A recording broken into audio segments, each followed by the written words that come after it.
Bom dia a todos. Hoje eu vou falar uma aula básica sobre distribuição eletrônica, levando em conta algumas definições que vocês precisam saber. Por exemplo, na distribuição eletrônica é possível nós avaliarmos um elemento, como ele irá se comportar em termos de ligações químicas.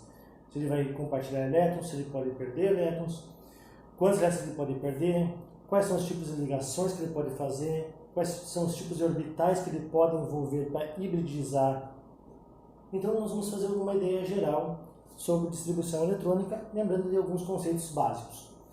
Os conceitos básicos que nós temos para lembrar são: existem os orbitais S, que são esféricos, os orbitais P, que estão no eixo X, Y e Z, ou dependendo da dimensão, existem 3 orbitais P com o mesmo formato de halteres.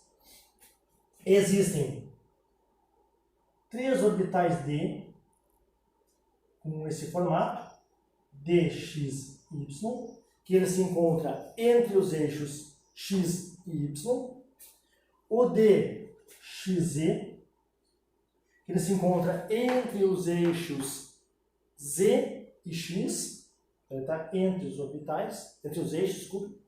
E o DYZ, que ele se encontra entre o eixo Y e o eixo Z.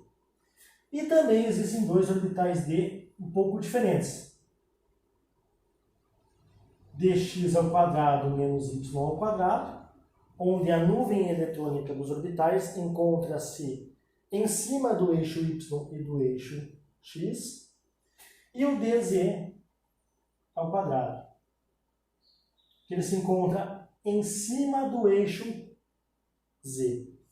Ele possui, então, uma nuvem eletrônica ao entorno.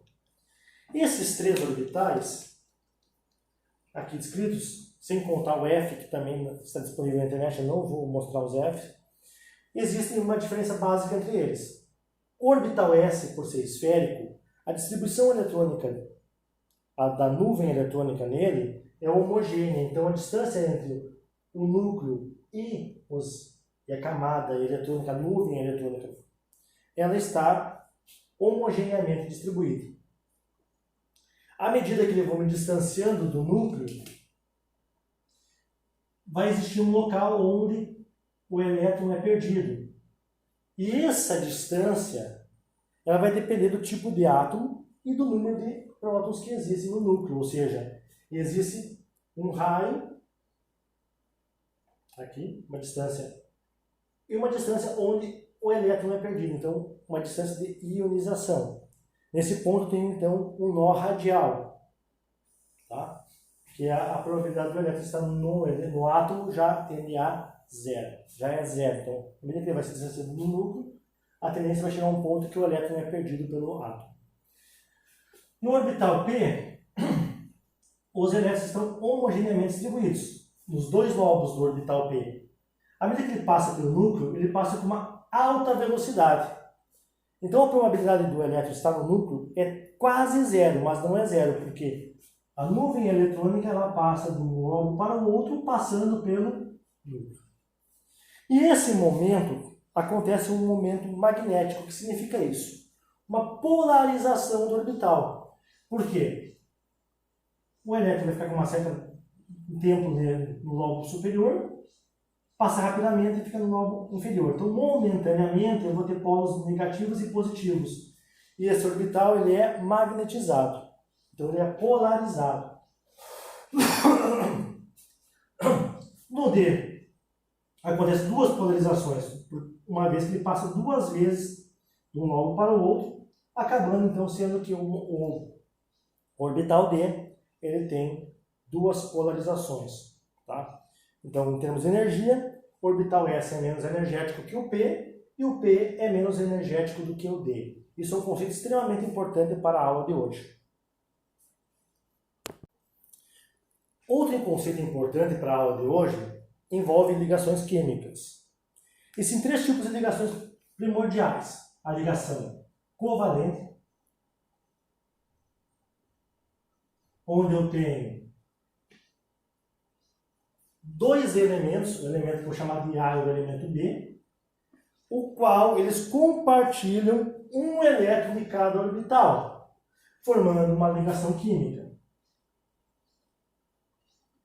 Então, o compartilhamento de elétrons de dois elementos químicos, ou seja, de elétrons desemparelhados, ou o orbital semi-preenchido, que equivale a um elétron apenas, forma uma ligação covalente. Outro tipo de ligação é chamada ligação iônica, onde um elemento com um ou dois elétrons, ele vai... Desculpe. Vou apagar aqui. Vai interagir com outro elemento, B, só que nesse caso ele vai ceder um elétron. Ou seja, ele vai passar a ficar sem elétrons nesse orbital e o outro vai ficar com o orbital preenchido. Então, um doa um elétron e o outro recebe um elétron. Quando ele doa, ele tende a se estabilizar. Ele vai ver na distribuição eletrônica isso, como ocorre essa estabilização. E quando ele recebe, ele também tende a se estabilizar. E por outro lado, existe a ligação dativa. Alguns chamavam antigamente de ligação covalente dativa. Essa ligação dativa envolve um átomo cujo orbital está preenchido, ou emparelhado, ou completo, como vocês podem ver, existem três termos para isso. Semi-preenchido, incompleto ou desemparelhado, emparelhado, completo ou preenchido. E o outro tem um orbital vazio. Então, um acaba doando dois elétrons que vão interagir com o orbital vizinho. E o terceiro conceito importante é a questão da estabilização de orbitais. Um orbital preenchido, ele é mais estável do que o orbital semi-preenchido. Alguns chamam ele também de completo. Tá? Quem está vendo aqui é